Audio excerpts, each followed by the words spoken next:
even though I walk on the runways, but I'm not going to be too shy about this. I think this is the time that I can actually get to talk about important issues.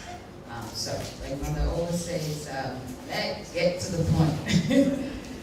Well, I just wanted to thank TEDx for inviting me today, this afternoon, to share a little bit of my story, and to also, together, we can share each other's ideas and so forth to see what we could contribute to the plate in terms of South Sudan with our new independence and so forth. So I'm going to start a little bit with just why I'm actually here today, standing here and having to share my story. I was born and raised in South Sudan, of course, in small town Wow, up until the age of 6 or 7 or so. And in 1987, when the civil war became really worse, we ended up fleeing to the village with my family. My mother and my father had 9 of us, 5 girls, 4 boys. I was the 7th, one of the youngest. I didn't really quite understand why the war was taking place and we had to be uprooted from our home. But of course, you know, I got to understand it as time go by, and my parents were really amazing in terms of reassuring us we were safe. And looking back now, I don't even think all of us were safe. Not think for sure we weren't, but I just thought, you know, I'm not a mother yet, but as a parent, it was just really inspiring that they protected us the best of their ability and so forth. And for me, from a very early age, Mom having to have had 9 of us, I learned so much from her. Not just being an amazing person. Now as a woman, I really see, I don't just, you know, see her and take her, you know, for granted, just how wonderful she was, and putting even herself aside to just see us healthy and happy. There's no words to explain it, but just the, you know, the encouragement she had, and the love, and the strength. I mean, I think that I just can't imagine. I don't even have one child, and I just can't imagine for her doing it for all 9 of us. But nevertheless, I learned she ran that house. I was like, this is not just about being pretty. I'm not going to waste years, especially after I've got a chance. Not so many of the other young people like me have got that chance, and they're still out there in the civil war with all the challenges. So I've always really felt very blessed. So I tried it out for a couple of months. It was interrupting with my studies. I went to my headmaster, and he said, you know, if you want to study, you could study, you know, young, you could study at any age. It's never too late, as long as that's what you want. So I'm here for you, and it was really wonderful to have that support system, not just from my family itself, but from my teachers as well.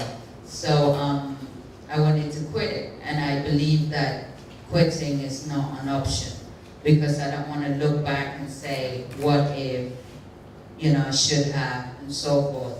And that summer, I had off, you know, just like every other student have off, and the agency said before you could quit, you know, we really believe that you could have a chance. Why not go to New York and see all these clients that are interested to work with you, and then if it doesn't work out, you can come back. And I said, that's fair enough. So I went to New York, very overwhelming, kind of brought memories back again when I first went to England. I mean, everything, the culture, the weather. I had to make friends all over, and I think at age 14 is quite a sensitive age anyway. because all the teenage, you're going through secondary school and high school kids can be quite catty, they can be quite, something, and then you add in being from a completely different background.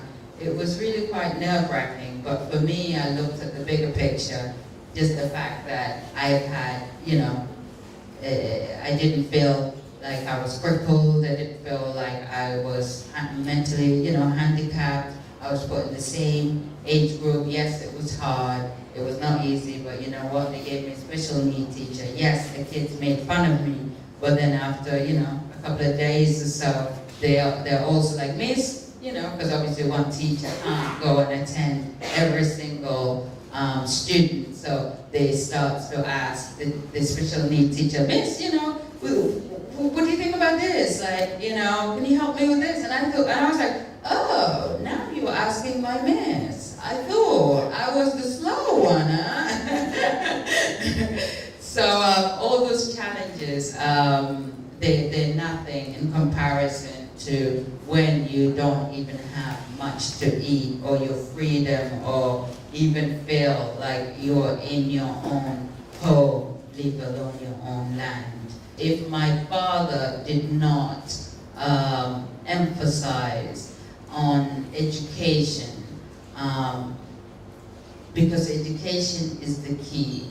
It's not just emphasizing on it, it is what it is. Without education, I think that we wouldn't have a bright future in terms of having the correct leaders, in terms of making the correct decisions, in terms of even as people coexisting with each other, embracing each other, respecting each other, loving each other. And I think all of that comes with education, because if we don't have that, we will be in a place and the future will be very scary. And I think it's something that, if anything, should be at the top of the agenda. And it was really wonderful being able to come back for the first time after the independence. I came before the peace agreement took place. I saw what it was like, and I was here when the Civil War was taking place. I came back when the peace agreement took place. I came back now after the independence took place, and I'm telling you, they are just three. I see it from the outside, obviously having to lived in England and now based in New York, but literally traveling tremendously. I've seen the three feelings. I've seen being absolutely vulnerable. I see my eyes in what the refugees, I feel what they're going through. I can't imagine, I can't comprehend. I feel what the peace agreement, the nervousness, the unsureness.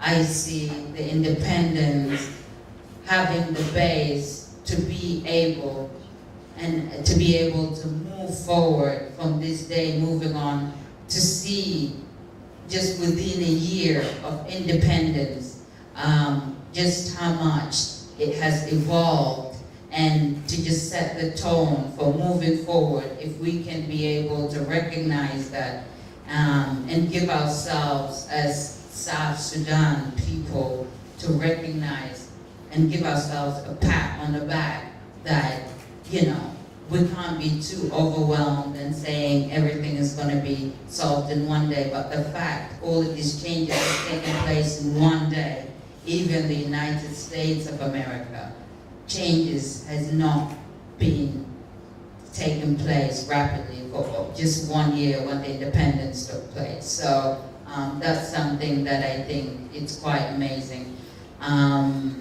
And that's why I took the time to come with UNHCR and just come with an open mind. I had no idea what it was like, what the feeling was like, but the one thing I'll have to tell you I saw going to the independence and listening to the president here speak, I mean, he emphasized on education, but in particular, for the girls. I mean, girls die in pregnancy, childbirth, at 8th grade. We're talking about like between 12 and 14. They're like kids, you know, young girls. And 50% of the population of South Sudan is youth. And if we can't put that as a first agenda, I mean, I don't know what else is important that we should put as a first agenda, because basically they're the future, they're the people to lead this nation so that we could learn from our past and move on to our future. And going to WOW, to youth center, I just got back literally about, you know, an hour ago, even a little bit less than an hour ago, when those children welcomed me at the, you know, at the youth center.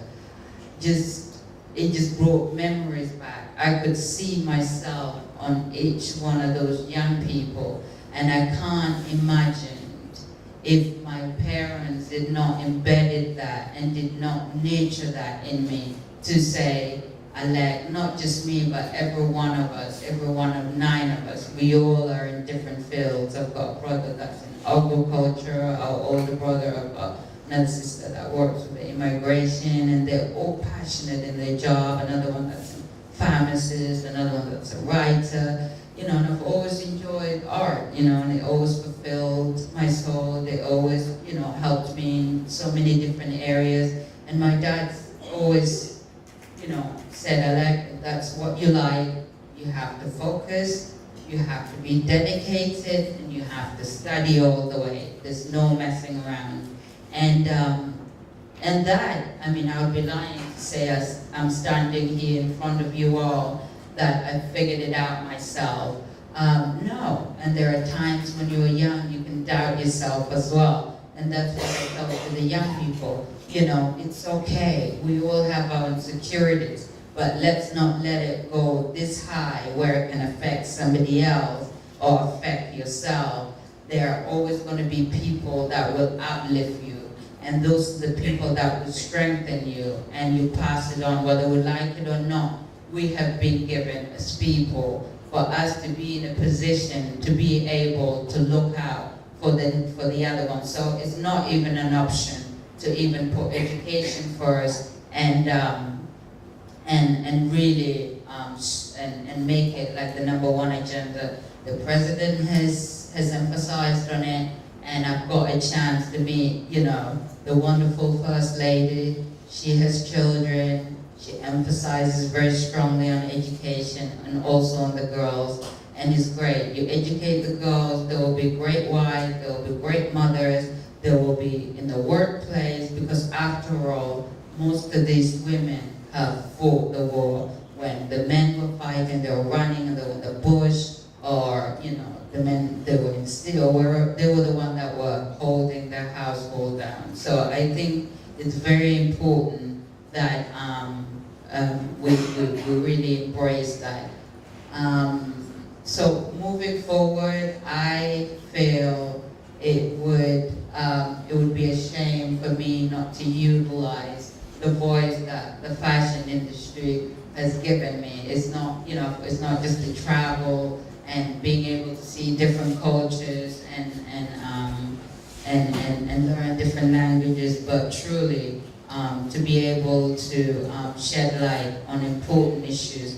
And for me, I just can't imagine if I wasn't that fortunate enough to have had that education that was everything for me, not just to be book smart, but to also make proper decisions in terms of, you know, it's not just walking on the runway and wearing fabulous dresses or heels or makeup, but truly to be able to have a longevity in terms of a career. It had to take me to make education helped me make proper decisions to what it was I wanted to do. It is a big business, and it didn't come with a manual. It's not like I told you, I didn't grow up, no, it wasn't a business that even existed at the time. So, of course, with education, I had to really make certain decisions and move forward. And the same with the youth today of South Sudan, having to have been in the field with UNHCR, working together with the community, I've seen such a bright future. And it almost gives me the chills, really, just from the drama they put together. I mean, everyone that was in that room, their mind, if it was somewhere else, if they were thinking about something else, they were totally in tune.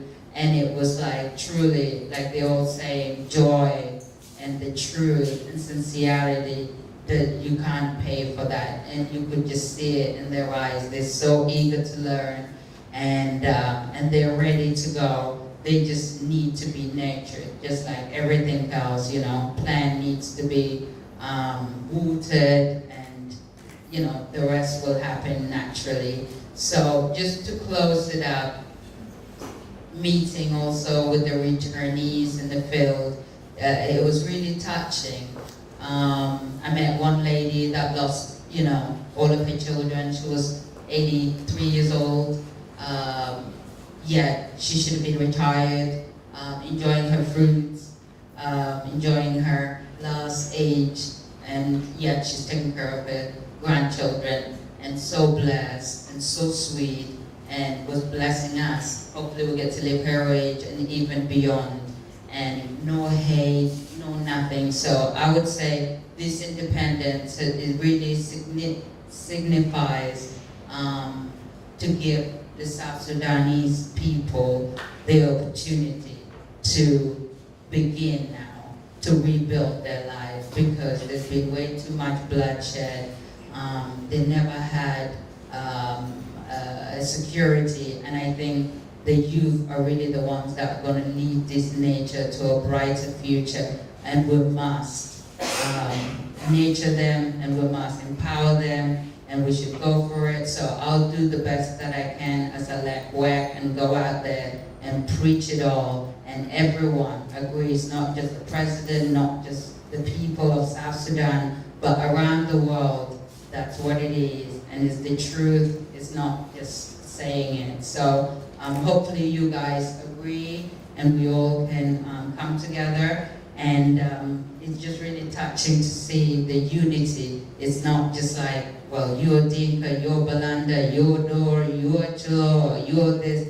We are one. And I think that really shows. And being here in Juba, coming for the 1-year anniversary of the independence, I am just really touched and so proud to be, you know, Alek Wek from South Sudan. So, South Sudan, Thank you.